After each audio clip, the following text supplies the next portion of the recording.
Assalamualaikum warahmatullahi wabarakatuh. Ketemu lagi dengan kami di acara podcast bijak Kejaksaan Negeri Kabupaten Tasikmalaya. Oh ya, sekarang di sini ketemu lagi di hari Rabu tanggal 22 Desember 2021. Di sini saya ditemani oleh rekan saya siapa namanya? Berlin. Teh Berlin. Dan sudah sering ketemu juga sih. Sudah sering minggu kemarin ketemu lagi soalnya. Biar tambah cetar. Dan di sebelah kanan saya ada Bapak Kasih PB3R, Bapak Arif Gunadi, Sarjana Hukum. Oh ya, Sobat Adiaksa, kita di sini udah sesuai dengan protokol kesehatan, sudah divaksin juga. Alangkah baiknya kita buka maskernya ya Bapak, biar boleh kelihatan Pak Kasih yang ganteng ini.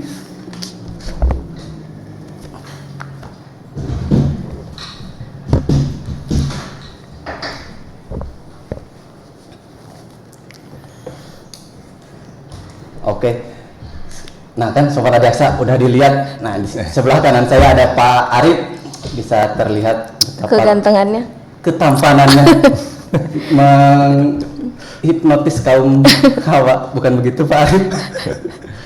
Gimana Pak Arif, sehat Pak Arif? Sehat. Alhamdulillah. Pak Riki sama Berlin. Alhamdulillah sehat. Mungkin kedepannya biar lebih enak juga ngobrolnya, kita kenalan dulu kali sama Bapak Kasih. Ya Pak, boleh perkenalan dulu Pak. Oke, nama saya Arif Gunadi. Kebetulan di sini dipercaya menjabat sebagai seksi pengelolaan barang bukti dan barang rampasan. Yang tadi disebut sama Pak Riki, PB3R. Jadi pengelolaan barang bukti dan barang rampasan. Saya di sini sudah 1 tahun sebentar, lebih 12 hari Mas. Jadi sudah agak lama gitu ya. Kemudian sebelumnya ini kasih kedua saya. Sebelumnya saya di Polres Timur jadi kasih Picus. Barangkali cukuplah perkenalan segitu. Ini kan yang mau dibahas tentang PB3R-nya. Oke. Berarti ini kasih kedua ya Pak ya? Kasih kedua kasih ini. Kedua. Jadi sebelumnya kasih Picus di Polres Timur 2020 sampai 2021. 2019 sampai 2020. 2019 sampai 2020 baru masuk ke Tasik menjadi Kasih PB3R. Iya, memang agak panjang nih karena Kasih yang paling panjang penyebutannya saya PB3R panjang. Seksi pengelolaan barang bukti dan barang rampasan. Kepanjangan dari apa itu Pak? PB3R. Pengelolaan barang bukti dan barang rampasan. Ini menarik karena kalau saya balik tanya ini ke kalian apa itu barang bukti dan barang rampasan pasti juga agak bingung. Apa kemudian bedanya barang bukti dan barang rampasan. Nah, jadi buat Sobat Adiaksa nih, sebutannya Sobat Adiaksa ya. Sobat Adiaksa belum yang baru lihat ini. Kalau teman sejawat mungkin nggak usah saya bilang ya. Jadi kalau barang bukti itu barang yang disita, tapi untuk keperluan penuntutan atau di persidangan. Sedangkan barang rampasan telah ada keputusan. Ya, dia apakah dikembalikan atau dirampas, gitu ya. Itu intinya itu. Kalau kepanjangan nanti nggak hafal. Nah, jadi intinya itu. Jadi barang bukti dia belum diperlukan untuk penuntutan, tapi ketika barang rampasan dia sudah ada penetapan. Ya, sudah ada keputusan. Ya, sudah ada keputusan yang sudah ingkrah bahwa barang ini kemana nih? Apakah ini ke negara untuk dirampas, dimusnahkan atau dikembalikan. Ini termasuk mau Picus ataupun mau di hidung, gitu ya. Terus begini, sebenarnya yang penasaran juga mungkin ini ya buat Sobat Adiaksa. Buat apa sih sebenarnya ada PB3R gitu ya, ya kan? Karena ini baru nih 2017 termasuk baru. Mungkin ini karena Bu Berlin sama ini saya canggung nih bilang Bu Berlin kan ibu-ibu ini bukan bapak. Masih lajang Pak. Saya ke Teh Berlin sama ke Ariki itu gini ya, kalau PB3R kan baru sekitar 2017. Dulu memang memori pantulitingnya bahwa pengelolaan di tugas jaksa lah gini. Tugas jaksa kan pada umumnya dari mulai penuntutan, kemudian eksekusi badan dan eksekusi barang tuh dieksekusi sama jaksa. Alangkah kesulitan ketika pengelolaan barang bukti acak-acakan gitu ya. Jadi sehingga dibuatlah PB3R yang di atasnya ini PPA nih, Pusat Pemulihan Aset di atasnya nih, di atasnya. Jadi memang apa sih ini harus saya baca karena harus benar ini ya. Di nomor 9 tahun 2009 tentang pedoman pemulihan aset ini. Jadi penelusuran, pengamanan, pemeliharaan dan perampasan pengembalian aset terkait tindak pidana kejahatan atau aset lainnya kepada negara atau yang berhak. Nah, jadi ketika PB3R dimunculkan, salah satunya adalah serangkaian kegiatan yang ini, penelusuran, pengamanan, pemeliharaan dan perampasan juga pengembalian. Nah, apa sih fungsinya? Tugas dan fungsinya ya, mungkin, Pak. Tadi kan saya bilang bahwa di tugas PB3R memang pengelolaan. Kemudian dari fungsinya ya tadi penelusuran, pengamanan, pemeliharaan dan perampasan juga pengembalian. Nah, sebagai informasi saja, sebenarnya PB3R memang dia dianggap sebagai pengembalian supporting ke bidang Pinsus ataupun Pidum. Dan sebagaimana kita tahu ketika ya Teh Berlin sama Ariki juga tahu ketika ada penjualan langsung ataupun lelang dari PB3R ya sebagai pelaksanaan dari fungsi perampasan atau pengembalian aset. Jadi balik ke negaranya itu uang. Sebagai informasi, tahun kemarin itu sekira tahun ini Februari sekitar PNBP itu kita dapat dari bidang kita itu 91.378. Kemudian uang sitaan 3.712. Ini yang agak fantastis nih karena selaku supporting dari kami ke bidang Pitsus ada uang titipan sekira 4.789. 4 miliar Pak? 4 miliar. Lumayan kan buat jalan-jalan muter-muter habis itu 4 miliar. Nah, kemudian yang saya ingin kasih tahu ke Sobat Adiaksa juga, biasanya Pak, itu biasanya ribet Pak pengembalian BB Iya, itu mungkin, ya. iya. Ya pasti ribet itu. Sekarang begini, di bidang kami lah di PB3R bahwa ketika seseorang yang berhak untuk dikembalikan ya, ini kalau putusannya sudah pasti dikembalikan. Pak, maaf, kalau putusannya itu biasanya apa aja sih Pak? Mungkin Sobat Adiaksa ingin yang mengetahui. Untuk barang bukti untuk barang bukti itu biasanya dimusnahkan, dirampas untuk negara atau dikembalikan kepada berhak. Oh, langsung dikembalikan. Ya, dikembalikan. Jadi juga tidak serta-merta ketika itu dikembalikan, Pak saya mau kembalikan, harus ada prosedur. Ya, memang harus ada prosedur karena takutnya begini, Pak kenapa pakai prosedur ribet banget kan punya saya gitu ya. Takutnya ada double claim atau triple claim atau saling mengaku nantinya ya, saling mengaku antara Teh Berlin seumpamanya memang pemilik pertama motor, kemudian dijual ke Ariki, ya di SNK masih tetap Atas Teh nama. Berlin, tapi pemilikan punya Ariki. Nah kemudian, itulah yang kemudian harus dilihat ketika Pak ini milik saya, ini namanya nama saya. Nah kemudian Ariki juga lah, Berlin kan sudah jual ke saya, ini itunya. Makanya kepastian hukum yang harus didapat gitu. Tapi saya jamin untuk pengembalian barang bukti khususnya di sini di Kabupaten Tasikmalaya cepat, nggak lebih 10 menit. Kalau jaksanya putusan ada, terus kepemilikannya ada, kemudian jaksanya memang serahkan.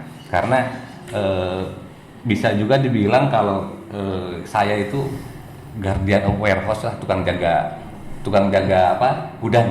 Nah, karena yang pemilik eksekutorial itu ya jaksanya. Jadi jaksanya kemudian meminta bahwa itu kembalikan kepada yang berhak. Ya, maka saya kembalikan ke berhak. Lain halnya dengan yang dimusnahkan. Kalau dimusnahkan itu biasanya barang-barang obat-obatan, ganja gitu ya. minuman keras, senjata api biasanya saya musnahkan. Yang dilelang, nah ini yang dilelang. Dilelang tuh putusannya biasanya dirampas untuk negara, termasuk handphone, gitu ya. Handphone juga. Termasuk handphone. Makanya, nah di bidang Pitus juga ini sebagai informasi nih barangkali sobat Adiaksa mau ikut lelang nih, ikut lelang. Nah, Gimana sih Pak caranya kalau sobat ada yang saya ingin ikut lelang? ini pasti diumumkan ya, Diumumkan. pasti diumumkan ya. Kalau rencananya ini tahun depan awal mau dilelangkan lewat KPKNL sehingga Ariki Teh Berlin bisa ikutan. Di sana ada harganya, limit harga ya. Jadi tinggal klik www.lelang.co.id. Oh, lelang.co.id. Jadi dicari nanti apakah Kejaksaan Negeri Kabupaten Tasikmalaya ada lelang. Ada, itu di seluruh lelangan itu di KPN, mau di kejaksaan, kemudian di kejaksaan sini ya, di kejaksaan sini kota dan lain sebagainya juga ada itu jadwalnya.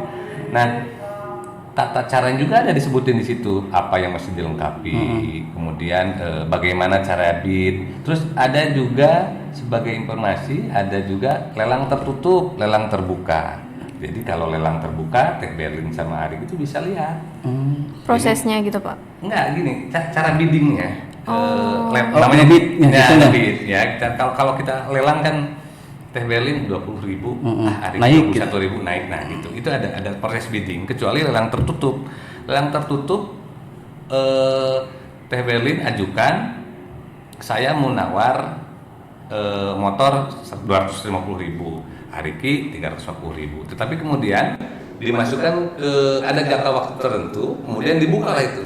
Bidding yang paling tinggi itulah yang menang. Jadi nggak langsung apa kayak bidding terbuka ya. Bidding terbuka kelihatan tuh Teh Berlin 20.000. Step by step-nya kelihatan ya. Kalau tertutup memang tertutup gitu. Tapi saya mau nawar motor, saya tawar sekian.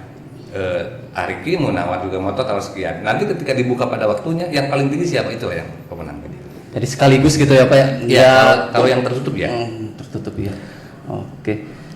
Kalau Bapak kan di sini udah setahunan Pak ya. Tadi juga disebutin banyak apa barang bukti yang disimpan di seksi Bapak ya. Kalau dalam setahun ini Pak, paling banyak barang bukti yang ingin tahu yang dimusnahkan aja dulu Pak. Yang dimusnahkan Paling banyak apa sih Pak? paling banyak pasti obat ya. Obat? Ya, obat. Yang kedua pakaian. Pakaian. Di Tasik ini memang agak menarik karena yang paling banyak justru narkotika dan cabul. Jadi saya juga ketika masuk, kalau mau coba lihat ke barang bukti, ayo saya lihat dulu. Jadi aromanya memang agak berbeda ketika masuk ke ruangan barang bukti. Karena mungkin karena lama ya, itu karena pemakaian kan kalau lama baunya jadi agak aneh gitu ya.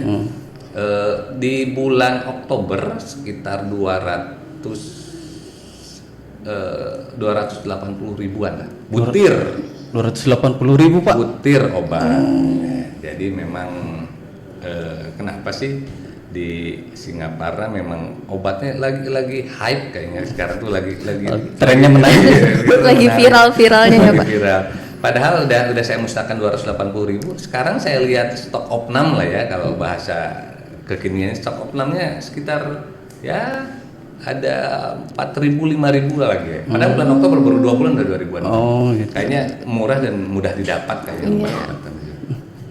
Pak, kalau memusnahkan seperti itu Pak, ada jangka waktunya nggak sih Pak? Atau harus di stok dulu setelah ini yang menarik. Ini yang per bulan atau gimana? Seharusnya ketika putusan itu ingkrah, ketika itu juga diputus ya, ketika itu setelah berkekuatan hukum tetap. Tapi kalau untuk obat-obatan biasanya ini kan pekerjaan kita tuh berbasis anggaran. Jadi ketika apa ya, kalau bahasa Sunda disakalikeun we, biar nanti nggak makan anggaran. Kebayang begini, si A sudah putus perkaranya 20 butir, si C perkaranya kemudian 2 bulan kemudian 2.000 butir. Padahal anggarannya sama saja untuk musnahkan 20 butir sama 2.000 butir atau 1.000 butir sama saja. Jadi biasanya dianggarkan itu di bidang kami itu 2 kali setahun. Setahun 2 kali. Kalau nggak kena pusing. Kalau nggak pusing ya pusing juga. Jadi pusing ya. Gitu.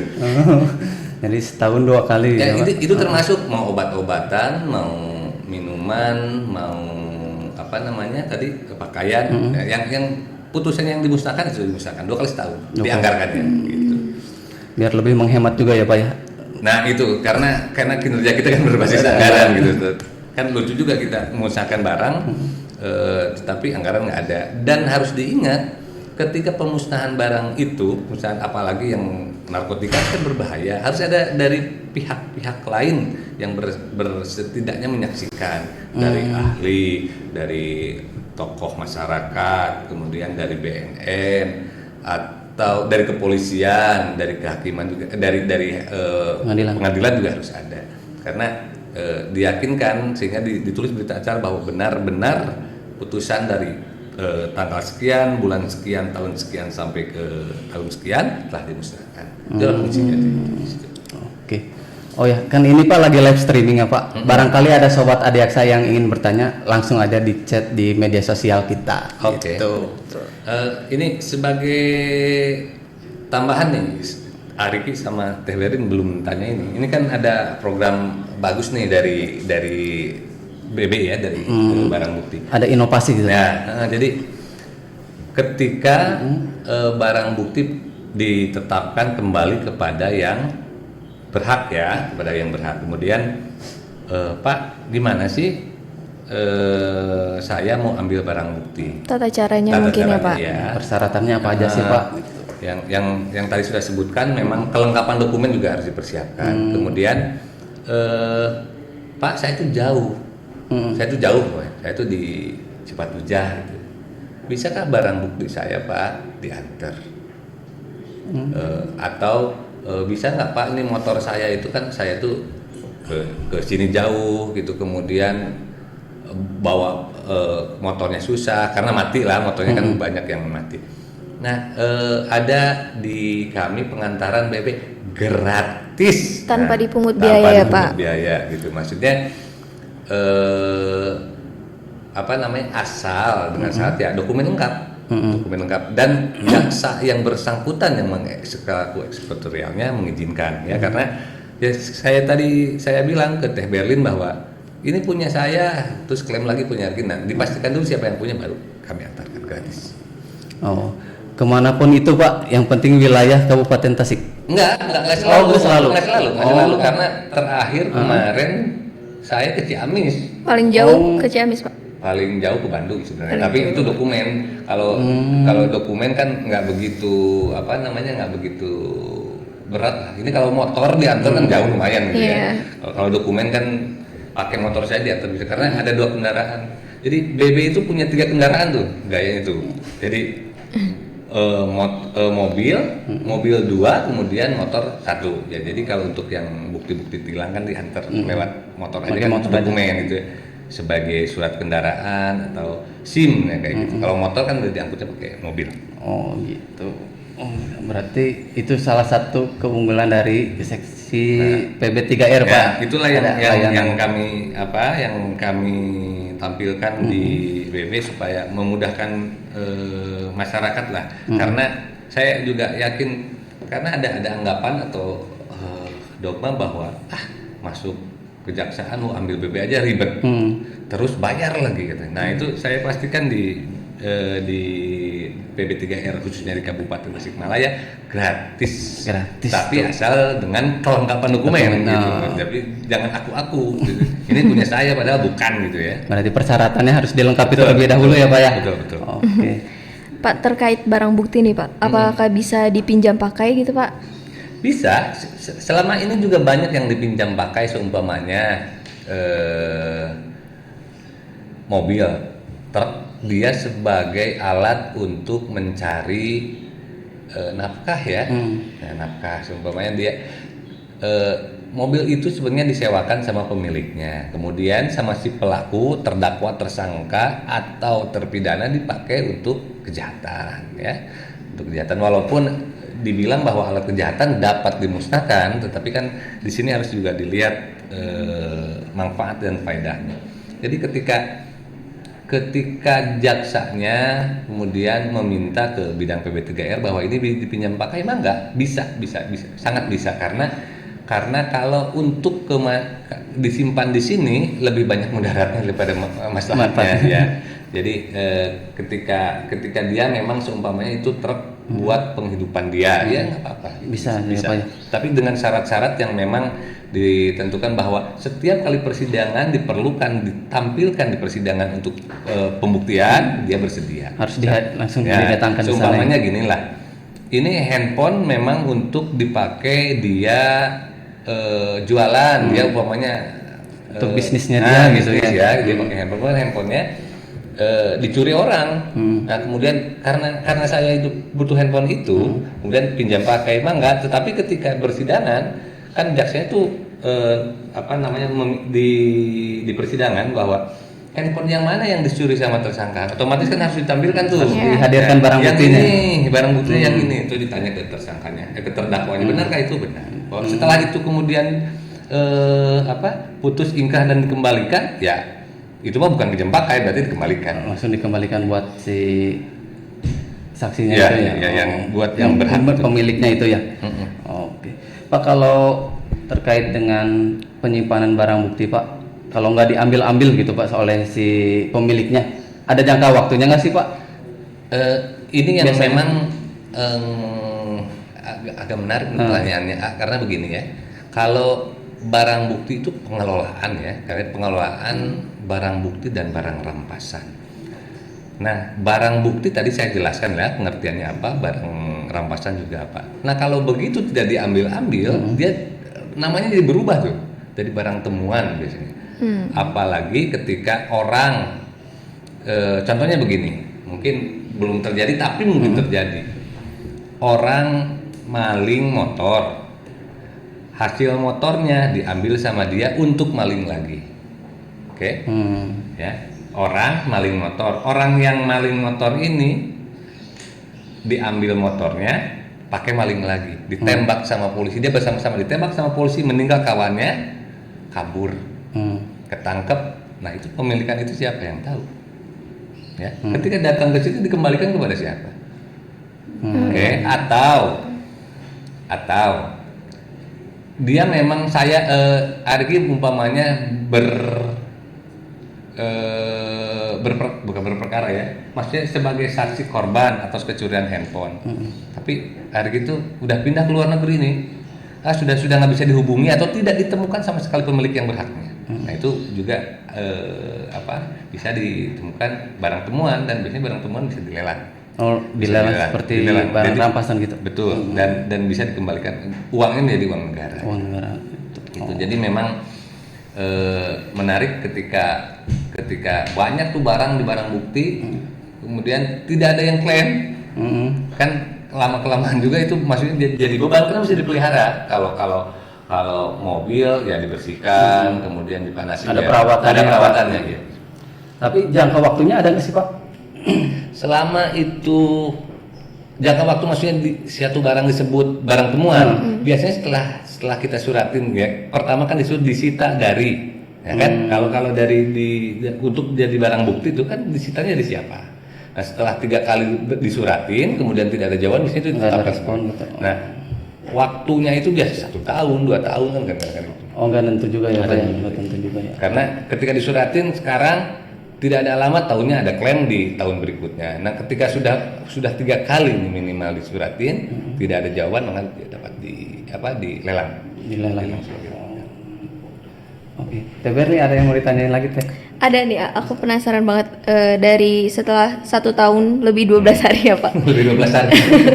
Kira-kira suka dukanya apa sih Pak menjadi kasih Kasih PP3 DP ya? ya? Iya. Kebanyakan sukanya sih maksudnya. Aku aja. Saya antar barang bukti sampai ke Ciamis sambil jalan-jalan gitu kan. Kebetulan saya orang Sunda Teh, jadi kemarin kan agak jauh tuh di arah timur, jadi ketika balik ke sini sekalian napak tilas lah, saya kan bukan orang sini sih, tapi setidaknya saya orang Sunda, tahu tanah Pasundan, diantar sampai ke Ciamis. Nah kalau dukanya begini,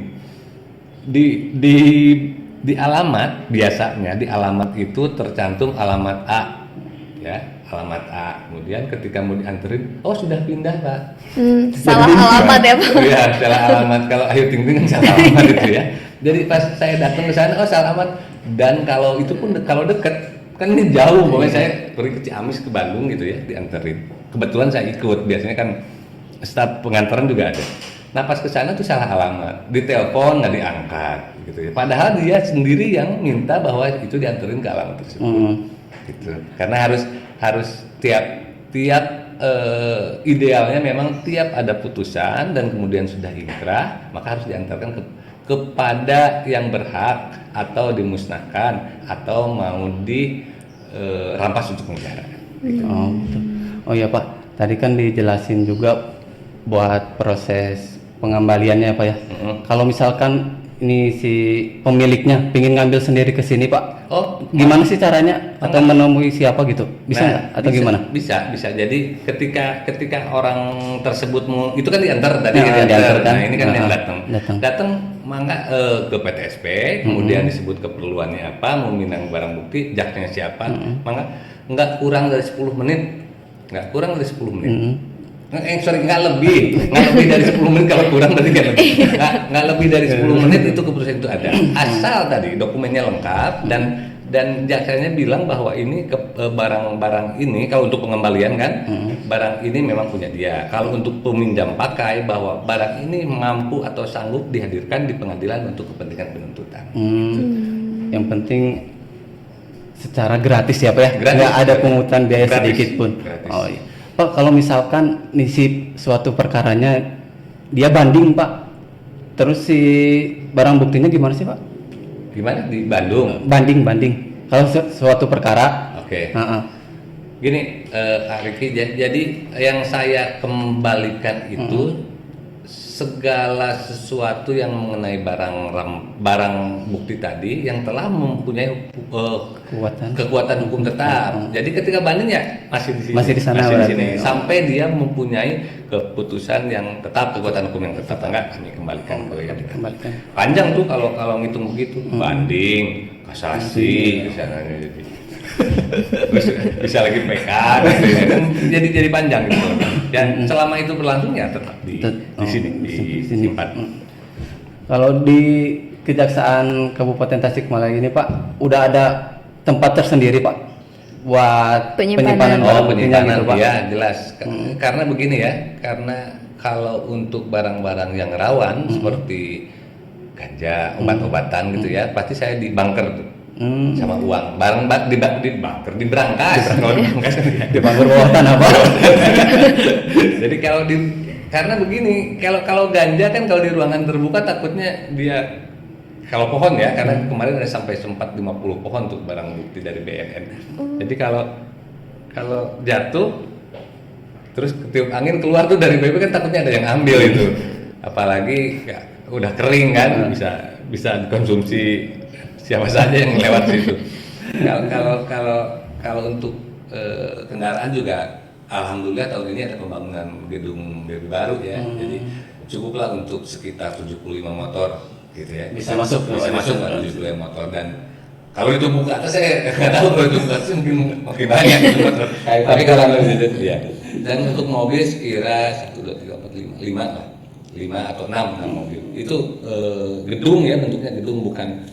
Kalau di pelataran gitu ya juga lebih banyak, karena ini gedungnya jadi ada tempatnya, jadi ada 2 yang buat obat-obatan dan uang, ada berangkas dan ruang tersendiri. Oh berarti dipisah ya Pak? Dipisah karena untuk kendaraan dan biasanya mobilitasnya tinggi tuh kalau kendaraan. Sekarang putus, kemudian seminggu kemudian ada yang ambil atau diperkembalikan. Jadi nggak terlalu lama Iya, penyimpanannya. nggak terlalu lama. Jadi A+ lah gitu, maksudnya Masuk gitu ya. masuk kayak dealer gitu. Jadi kan kalau obat-obatan memang agak lamanya karena yang itu tadi terbentur anggaran ketika saya mau musnahkan ini, kemudian yang lain juga banyak yang lain juga masih banyak yang sejenis yang mau dimusnahkan ya, nanti berkali-kali kita pemusnahan jadi malah banyak ngambil anggaran, padahal kerjanya sekali saja cukup. Mending dikumpulin dulu ya Pak ya. Kumpulin dulu, kemudian ya seperti saya katakan tadi ada dianggarkan 2 kali pemusnahan dan lelang pun 2 kali, tetapi untuk tahun ini pemusnahan baru 1 kali Kemudian pelelangan bisa 1 kali karena pusing. Jadi pusing. Jadi pusing ya. Mungkin tahun depan bisa terlaksana. Mudah-mudahan. Amin. Teh, ada yang mau ditanyain lagi teh? Mungkin dari Sobat Adiaksa ada yang mau ditanyain lagi? Ada yang masuk dari itu? Kita lihat dulu Pak ya. Oke. Ini kayaknya juga apa namanya kalau di jam segini kan bukan prime time-nya ya. Lagi pada kerja juga. Iya, karena kerja juga.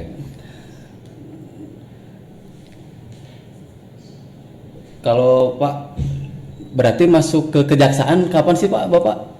Saya masuk itu 2000, NRP saya itu 2017 012 12, jadi masuknya itu 2007 2007 12 baru masuk 2007 12, jadi pertama pengangkatan di